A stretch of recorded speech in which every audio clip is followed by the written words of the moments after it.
The algorithm. How did you come across this video? Did you search? If so, this video was delivered by an algorithm. Did you browse and it just showed up in your home feed? If so, an algorithm brought you this video. The only way that you weren't served this video was if you came to my profile and specifically clicked it from there. So how exactly does the algorithm decide to push one video over another? That depends on the way that you watch content. So if you have watched a ton of music content relatively recently, specifically the niche of content that I do, the algorithm or multiple algorithms decided that this video should be served up to you. Depending on how you interact with this video, depends on how many more profiles that the algorithm shows me to. Why does YouTube run its system on algorithms? For that, we're going to be asking Jenny from the block, Leah from the past. Basically, they simplify data. And when we are in a world where so much data is uploaded online, when you think about the number of human beings that you would need to sort all this or to make sense of it all, there's not enough people on the planet.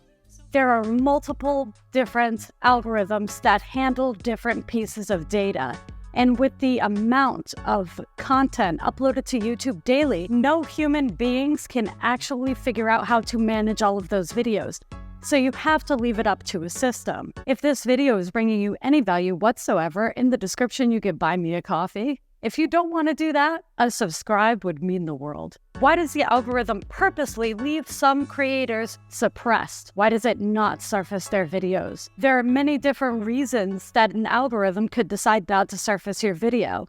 The first is maybe there's some controversial content that the algorithm doesn't want to serve up. Maybe you have a swear in your title. Maybe there's a swear in your thumbnail. Maybe you yourself swear a lot. The actual language within the video shouldn't be suppressing it all that much. But if you were talking about specific things, then the algorithm is definitely going to be suppressing those things. Why else would the algorithm suppress your video? Maybe nobody's clicking it. You may have a thumbnail that's just not attractive, or you may have a title that just doesn't really intrigue anyone enough that they would actually give you that click. The less clicks that you get, the less the algorithm is going to use that space for your video. And they're going to prioritize another video that's doing a better job than yours. I don't know if you remember, but there was a time when we would make very algorithmic specific videos in the form of keywords because we wanted to show up in search. The problem with trying to show up in search was that some of our titles looked like those Amazon titles of this gangbang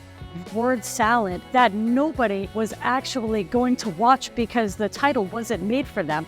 It was made for a robot. Because the video wasn't being clicked over this title, the robot didn't suggest the video to anyone either. Then we decided, relatively recently, that we were going to start making titles that were designed for human beings. A lot of channels like vidIQ and TubeBuddy started to tell us to title our videos in an intriguing way for the audience rather than the algorithm, because it was found that you got more clicks if you were actually aiming for an audience and not a computer. Back in the day, before the algorithms were as sophisticated as they are now, there would be clickbait titles, these clickbait thumbnails that would show a freeze frame from a video that didn't even show up in the video that people were watching. This was also punished by the algorithm when the algorithm started to become more sophisticated. My theory for the dislike button was that it was taken away, first of all, to stop people from dislike spamming each other. The other reason was with the algorithms becoming smarter and smarter and smarter when it comes to what they actually push onto everybody's home feeds, there was less of a reason to have the dislike, because the dislike was a very good indicator to us. If the dislikes outweighed the likes, that video might be clickbait,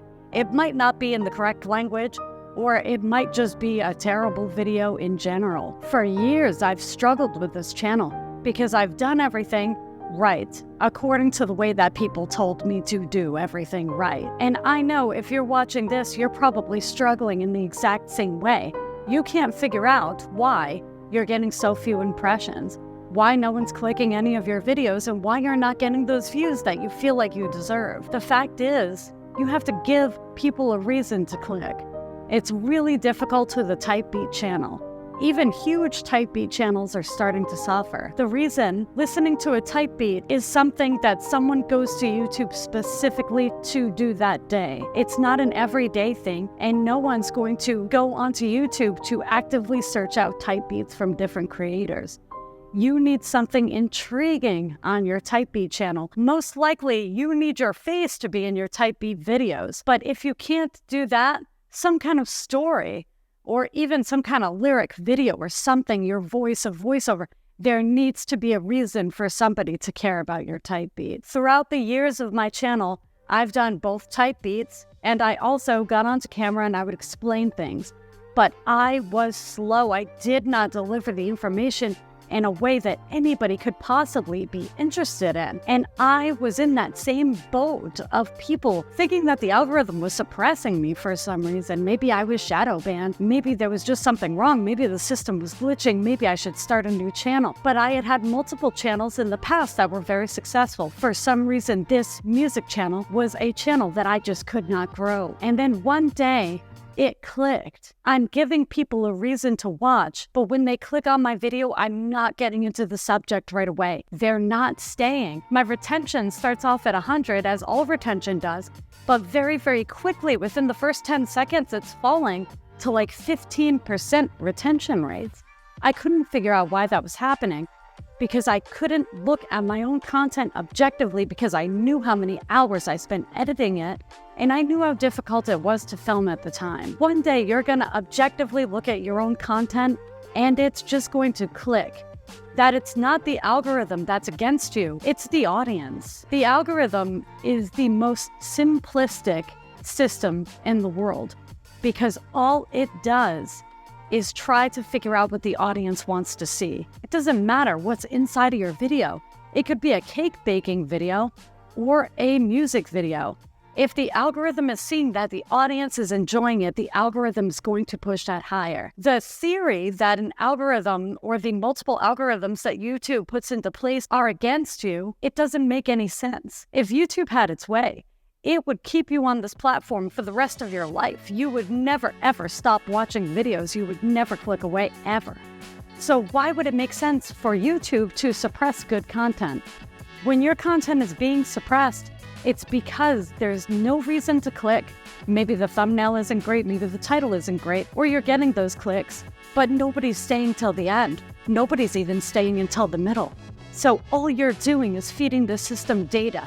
It doesn't care who you are. If you're on the up and up and there's nothing offensive within the boundaries of that video, the algorithm is going to try their best to push you to the top. Especially now in 2023, when small creators are finally getting their chance. If you really want to see what I'm talking about, look at this channel. Look at how much I struggled. Get 50 views on a 15-minute video that took me 2 days to film, and I didn't understand why. Remember, Mr. Beast said it best. Replace the word algorithm with audience, and you will start to think differently about your own content. Don't say things like, the algorithm just hates me, I must be shadow banned. The algorithm is suppressing my content. The algorithm just doesn't like me. The algorithm has no feelings. The algorithm doesn't have emotions. It's your audience. And if you reframe the way that you think, you will see that just saying that out loud, it's the audience. It will make you restructure your content. And before you know it, the algorithm is finally going to be on your side.